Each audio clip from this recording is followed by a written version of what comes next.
The transport sector across the globe is a significant contributor to greenhouse gas emissions.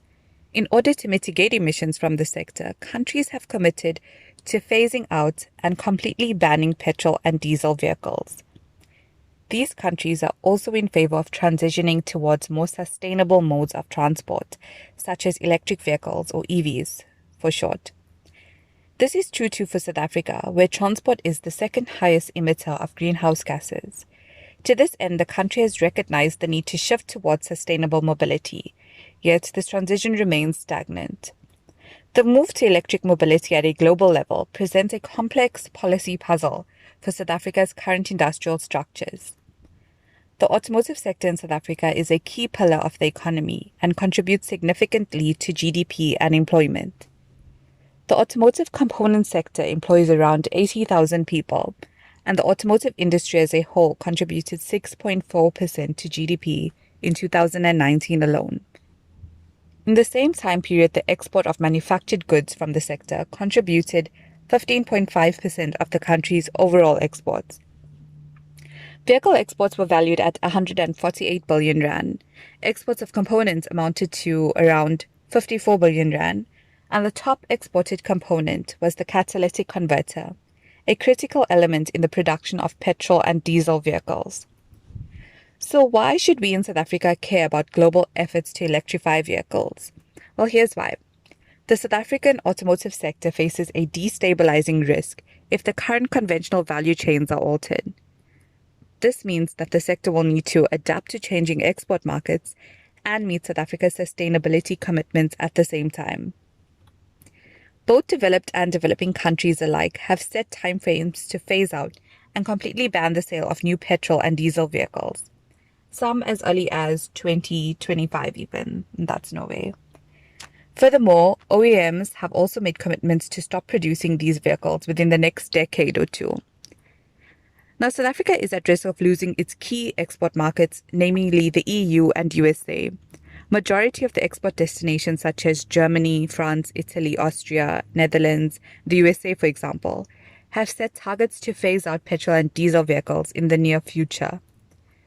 The end of the ICE age, that is, the internal combustion engine age, signals that unless a transition mechanism is put in place, job losses will occur at both component and vehicle manufacturing levels, as OEMs in South Africa currently mainly manufacture ICE vehicles.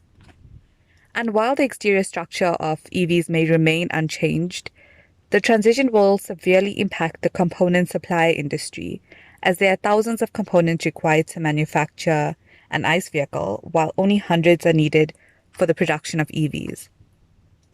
However, there are arguments for South Africa to utilize its existing value chains to produce components unique to EVs, such as lithium-ion batteries and fuel cells. South Africa is a leading supplier of platinum group metals, which are instrumental to fuel cell development, and the country is the world's largest producer of manganese, a central element to lithium-ion batteries.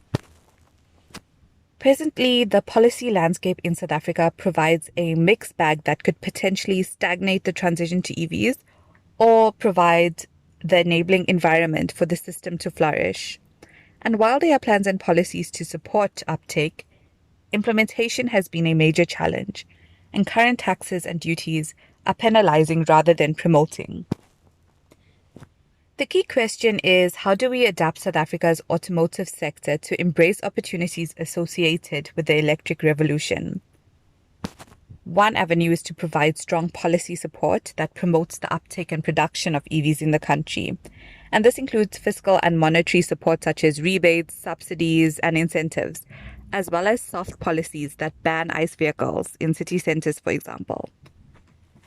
In terms of model variety, the only EVs on offer in South Africa are the BMW i3 and the Jaguar I-Pace, and these cater mainly to the highest income groups in the country, making them extremely unaffordable and out of reach to majority of South Africans. Hence, another option to spur adoption is to attract more affordable EV models for local production and consumption. Inclusive electric public transport systems is a third option to promote sustainable and safe transportation in South Africa. At present, majority of South African citizens use public transport such as minibus taxis and buses, which are often old, unreliable, and overcrowded. Now, a long-term goal would be to move away from private vehicles and towards public and non-motorized transport. However, South Africa is still an emerging economy with a great deal of social disparities. And as the middle class continues to grow, so too will demand for private vehicles, which is unsustainable unless these vehicles are electric and powered by renewable electricity. In the medium term, there's an opportunity to achieve sustainable mobility targets and grow competitive automotive manufacturing industry, and that is by manufacturing locally manufactured e-buses and e-taxis. As South Africa is the most advanced automotive manufacturing location within Africa, there's also a potential to export these e-buses and e-taxis to the rest of the continent. Reducing emissions from transport and maintaining a thriving automotive sector is a complex industrial and environmental policy puzzle. This research paper aims to unpack how South Africa could use the next 20 years to innovate, save the industry, and achieve climate commitments and targets. The optimal outcome for South Africa's climate-compatible growth and development would be a country manufacturing energy-efficient technologies and utilizing e-mobility systems that are powered by renewable energy. This requires smart governance and smart planning to successfully achieve a just and meaningful transition in the country.